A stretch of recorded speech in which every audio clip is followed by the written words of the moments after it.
ఏ నోటితో యేసయ్య అంటున్నావు, ఏ నోటితో త్రాగుడు తాగుతున్నావు? ఏ నోటితో యేసయ్య అంటున్నావు, ఏ నోటితో బీడీలు తాగుతున్నావు?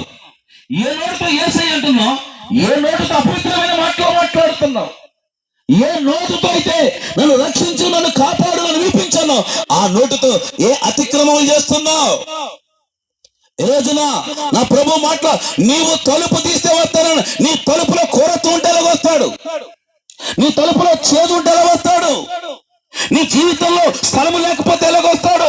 20 గ్రంథంలో అంటాడు, హృదయం అన్నిటికంటే మోసకరమైంది, దేవుని ఎరిగి కూడా దేవుని మోసం చేస్తూ ఈ రోజున మన కుటుంబాలు మనమే పాడు చేసుకుంటూ దైవికమైన ఆశీర్వాదాలకు ఎదగకుండా అడ్డుపడేది మనమే.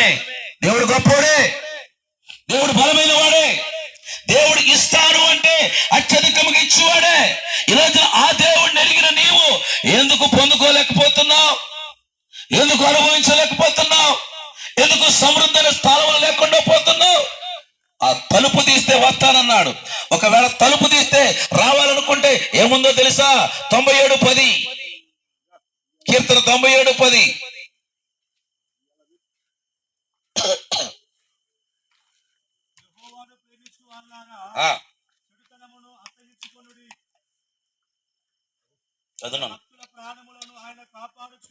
ఏమంటున్నాడండి? యెహోవాను ప్రేమించు వారులారా. అది జీవితంలో జరగంది, పరలోకమైన అవసరం లేదు, కానీ మనకి చెడుతనాన్ని విడిచిపెట్టాలంటే కష్టం. ఎందుకంటే అది అనాది కాలం నుంచి మనల్ని ప్రేమిస్తూ వస్తుంది అంటున్నాడు. చదువమ్మా.